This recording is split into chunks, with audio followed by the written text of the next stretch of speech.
والرسول لعلكم ترحمون صدق الله المولانا العظيم وقال عليه الصلاة والسلام كل بدعة ضلالة كل ضلالة في النار وصدق رسوله النبي الأمين الكريم ونحن على ذلك لمن الشاهدين والشاكرين آمين والحمد لله رب العالمين. وقال تعالى في شأن رسول الله صلى الله عليه وسلم قال إن الله وملائكته يصلون على النبي يا أيها الذين آمنوا صلوا عليه وسلموا تسليما اللهم صل وسلم وزد وبارك على حبيبك المصطفى وعلى آله وصحبه أجمعين ثم الصلاة والسلام على سيد الأولين والآخرين وسيد الأنبياء والمرسلين ورحمة الله للعالمين شفيعنا نبينا قدوتنا محمد رسول الله وعلى آله الطاهرين الأكرمين وأصحابه الغر الميامين ومن تبعهم بإحسان إلى يوم الدين خصوصا على شيخنا الشيخ الكل ومنازلنا ومنازل كل وقطبنا وأقطاب الكل سيدي مرشدي وسيلتي محي الدين شيخ عبد القادر الحسني والحسيني الجعفري الجيلاني رضي الله تعالى عنه.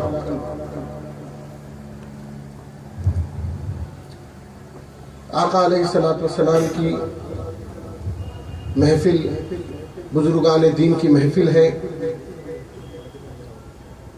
اور زیر نگرانی شہزادہ غوث الزمن حضرت العلامہ مولانا سید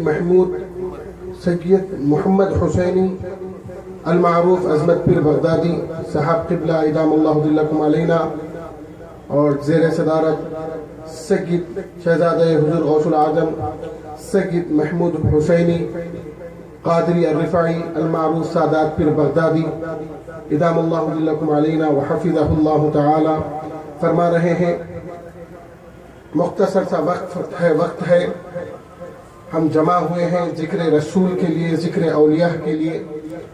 انبیاء کا ذکر گناہوں کا کفارہ ہوتا ہے عبادت اولیاء کا ذکر عبادت ہوتا ہے کیونکہ دونوں کا تعلق خدا سے ہوتا ہے.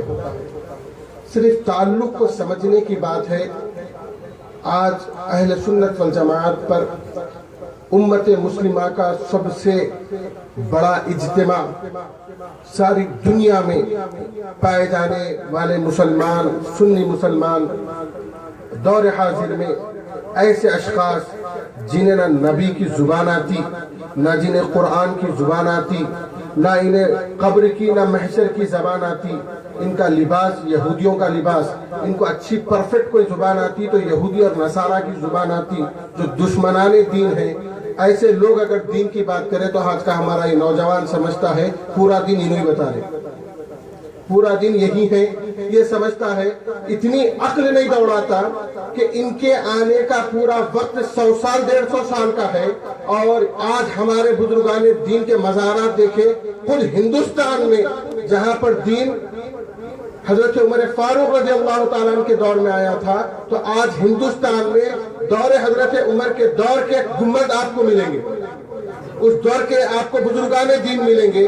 تو معلوم یہ ہوا کہ بزرگوں کا ہندوستان آنا دور عمر فاروق سے ہے دور عمر فاروق سے ہے اور ان کا آنا 200 سال سے ہے.